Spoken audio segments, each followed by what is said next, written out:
What's up, nerds? All right, so I know I'm a little late to this story, but I wanted to talk about it, and I wish I could have done the story earlier, but, better late than never, you know what I'm saying? But I have thoughts about this story. So if you've heard, which I know you've heard, because people on the internet, the little Disney shills or Star Wars shills, are just freaking the shit out. Okay, so the Acolyte has been canceled. No season 2 for this show. Thank God, because I have to be honest with you, I did not like this show. I mean, I thought the episode 5, the lightsaber battle. Now, granted, that guy, Shad, in Shadosity.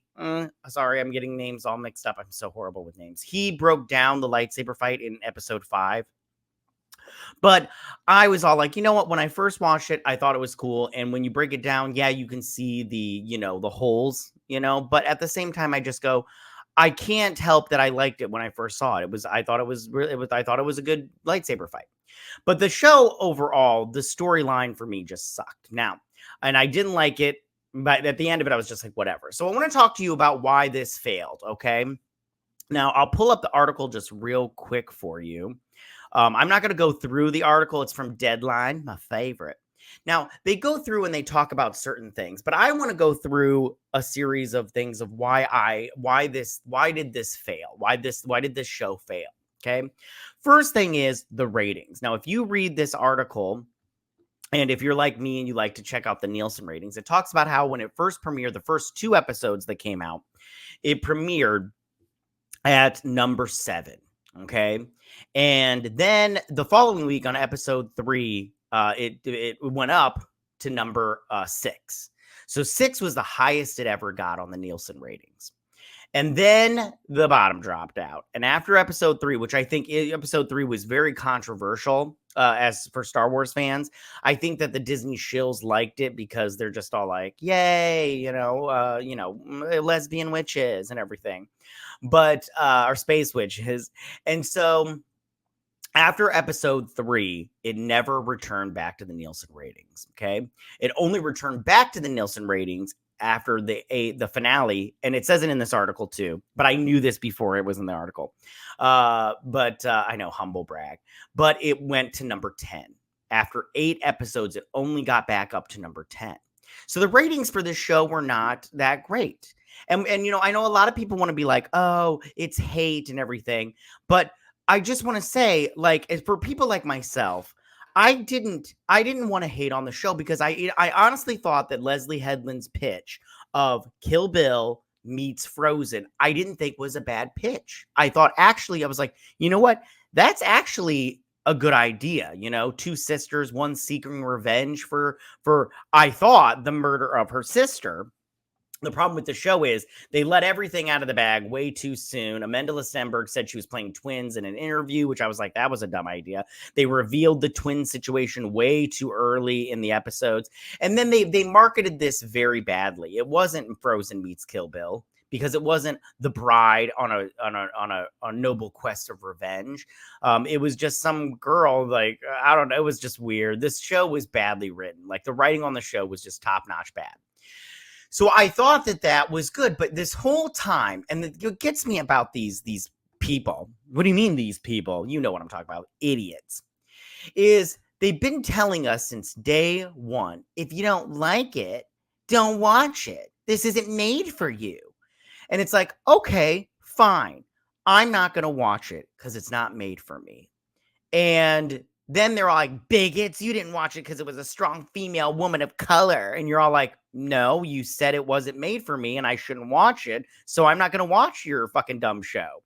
And then they get all pissy about it and they just start whining and making up excuses. Listen, your show sucked. It was bad. Nobody watched it. Get the fuck over yourselves. That's what I have to say about that. Like, boo freaking who?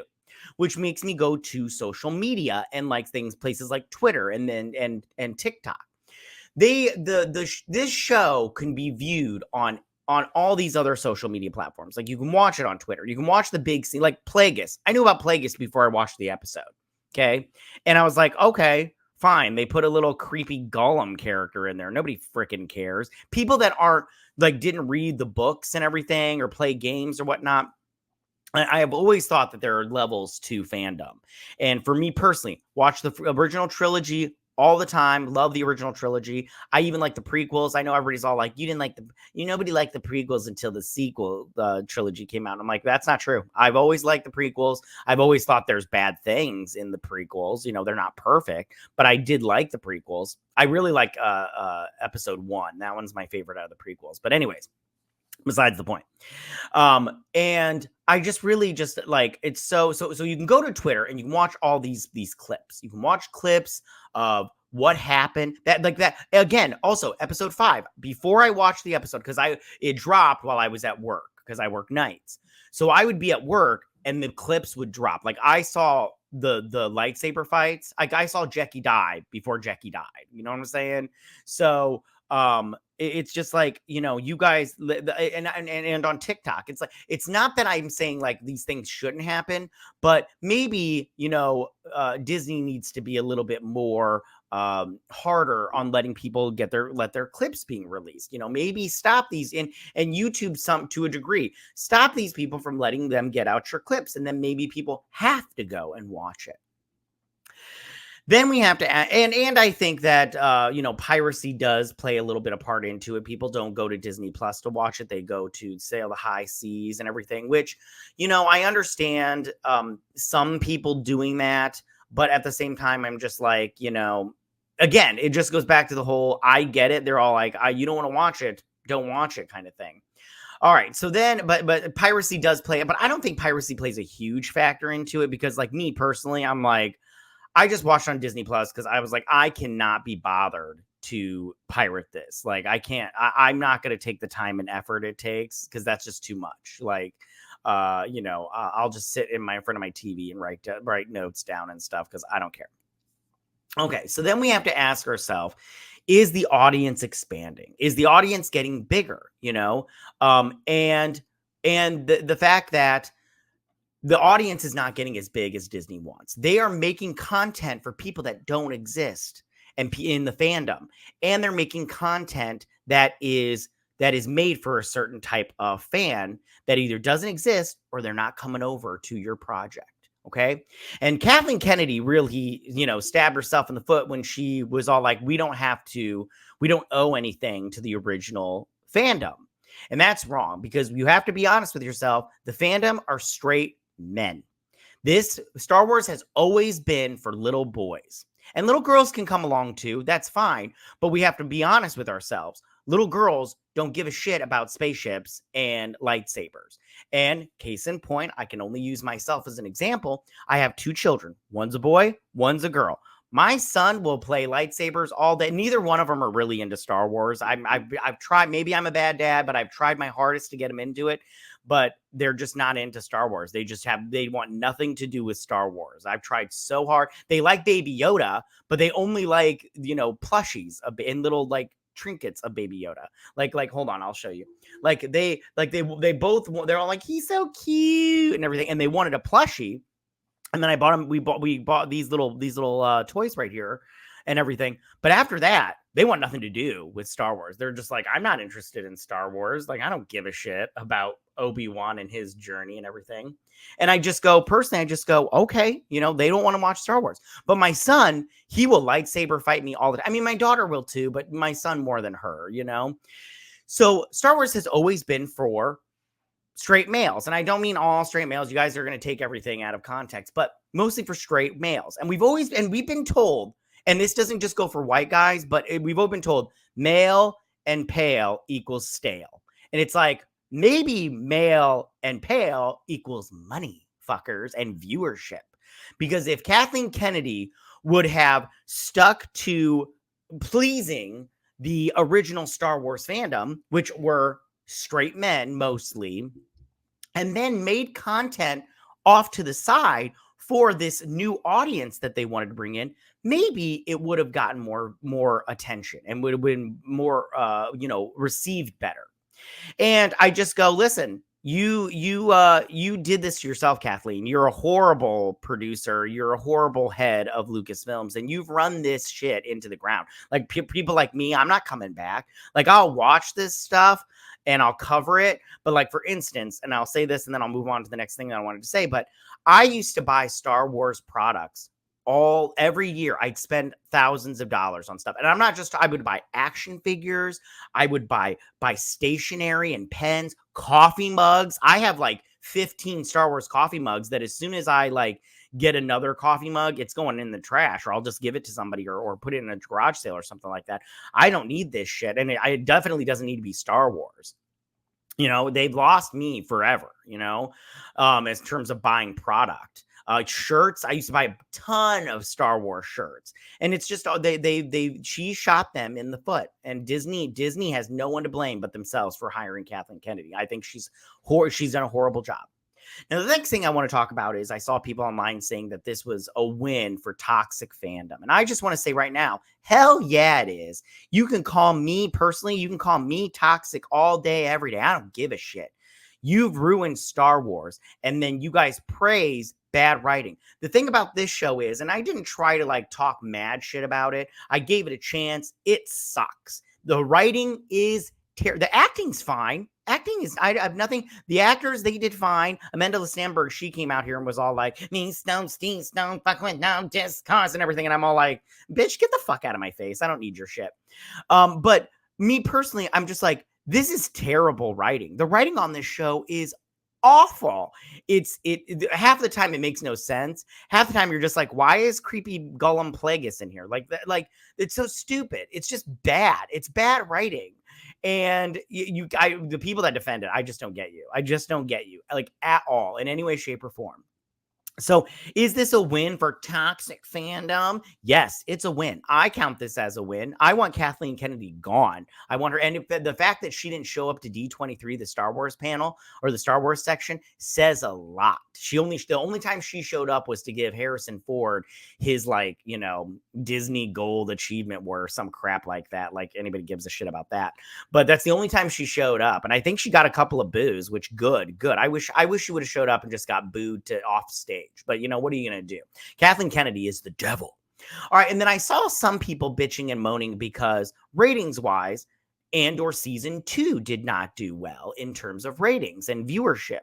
And they're right. Andor did not do, the first season did not do well in terms of viewership. That's truth. Okay. But I'll say two things. One, when Andor was signed on from the get-go, they signed for 2 seasons and 2 seasons only. They said this is going to be a 2-season show, which I applaud them. And what's his face that's running the show? I can't think of his name off the top of my head, but I applaud them for that because I hate when shows just go on and on and on, and you're like, please just end now. But they said 2 seasons. That's all you're getting of Andor. That's all we're telling. 2 seasons, and it's 24 episodes. 24 episodes. I can't remember. This is how many episodes this show is total. Okay. And the second thing is Andor. Now, I personally didn't like Andor because I thought it was boring, and I stick to that. But I have also said Andor is a well-written show, even though it's boring. The creator of the show, it makes sense. Like I'm sorry, you can watch that show, and I do find it boring, the stuff that I wish they focused on. And I'm not talking about lightsaber battles and stuff like that. There's just some, for me personally, Andor, I have thoughts about Andor, but I've recently rewatched it, and I've liked it a little bit more. Anyways, okay. So Andor was well written. I'm sorry, you can argue with me all day, but you're wrong. Andor is a well written show. It's just, it doesn't have enough action in it. Personally, and that's, you know, I just have some problems with Andor, but again, well written, and you know, they've set out for a specific number of episodes. Okay, so now I do one thing I want to talk about was representation. You know, do studios have to be? Do they have a responsibility to representation? And the answer is no. They don't have a responsibility, but I think it's good. I think it's a good idea to, for instance, have people of color in your Black people and Asian people in your projects. That's totally fine and totally, a good idea. For instance, and I'll bring this up, and I know plenty of people brought this up. John Boyega in the sequel trilogy should have been the main character, and he should have been the Jedi. Everybody thinks that. You think that. I think that. Rey was not a well-written character and not fully fleshed out, but John Boyega should have been the Jedi in that story, and Rey should have been the Han Solo. and they didn't do the right thing because nobody was the Han Solo in that story, and then Rey was just a shitty Luke Skywalker. But representation is fine when you do it right. When you do it wrong, like this show did, this show was just like, we need representation, and that's all they focused on because the writing was bad. And it just goes to the point where you keep putting people of color in crappy projects. People go, I'm not going to see that project because it's got people of color. And every time I go to a movie or I watch a TV show and it's got, and they just keep saying diversity in it, I just go, well, it's going to be bad because the last one was bad. And the one before that was bad.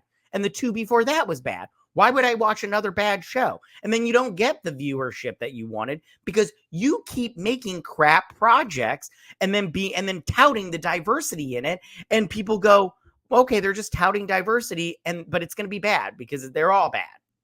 So do they have a responsibility? I don't know if they have a responsibility for representation, but I do think representation is fine. I don't know if it's important, but I don't mind seeing an Asian character. Like Jedi Master Saul in this was fine. I was fine that it was an Asian guy. I was fine that Amanda Stenberg, also kind of the main character, I guess, in her own show, like that she was black, or I think she's mixed. I'm fine with that. I'm fine with the fact that the two main leads were black or people of color.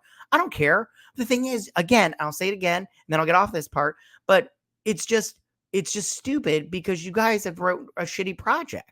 And once it's crap, nobody wants to watch it. And then again, I just go, all right, another another diversity project that ended up being shit, Surprise. And then last thing I want to talk about was with this is the show, should they bring characters from this show that people like? For instance, Kamir. I saw a lot of people liking Kamir.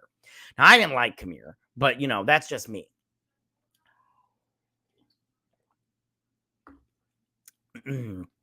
Sorry, I need a little libation. I'm getting heated. I didn't like Kamir. But I did see, and I'll leave a link, but some friends of mine over at their podcast, the Fanboy Modeling School over at Fight Juice TV, they were talking about watching a show that was Plagueis and Kamir and just having that whole situation. I was like, and then I saw another channel, I can't remember which one, talking about, or maybe it was the same one, talking about how making a show about Darth Sidious's rise to power as Palpatine. And I was like, you know what? These are good ideas. And maybe bringing over Kamir and Darth Plagueis and doing a show about that, maybe that would be fine. It's just, I don't need any of these writers. I don't care about Osha's story. I don't care because it was stupid from the get-go. But we'll see how this turns out. If they bring over some characters, I mean, I guess I just don't care about any of this anymore because the show was crap. By the end of the last two episodes, I had covered all the episodes, the whole show. And by the last two episodes, I didn't want to do it anymore. I was just like so over it. I didn't want to cover it. I didn't want to watch it. And they did this to themselves, and they have nobody else to blame for it but themselves. And I don't feel bad for them. And Leslie Headland, I hope she doesn't work again in Star Wars or at Disney. Just go away. Go do your Russian doll somewhere else. Maybe Netflix is hiring because they'll hire any asshole, Yeah. Plus, she was, what's his face's, personal assistant, and so she knew, so she was complicit. Yeah, and I stick by that. Tell me, what do you guys think about all of this? How do you guys feel about the Acolyte getting canceled and there's no season 2 for this shit show? Did I bring up some good points, or do you have some points that I didn't bring up? Are you someone that thinks that, if, stop watching shows that aren't made for you, and if it doesn't get renewed, boo-hoo, go cry me a river, save the drama for your mama, bitch, and everything? Or do you think that this show should have gotten a season 2 to try to maybe wrap up storylines like Kamir and what was that green lady's name? That was a bad actor. Their storyline of Master and Apprentice. Or do you think Kamir should be brought over into other projects? Or do you think it should just die on the vine? I think it should just die on the vine. I'm not interested in any of this nonsense. So I think it should die, and then Kathleen Kennedy should go away. But that's all I got for you guys this week. Tell me what you guys think about all of this. You can go ahead and leave all your comments in that section down below. If you like this video, go and hit that like button. You know, I won't mind. If you're new to my channel, please hit that subscribe button. I'd greatly appreciate it. And I will see you guys. You guys have a good week. Bye.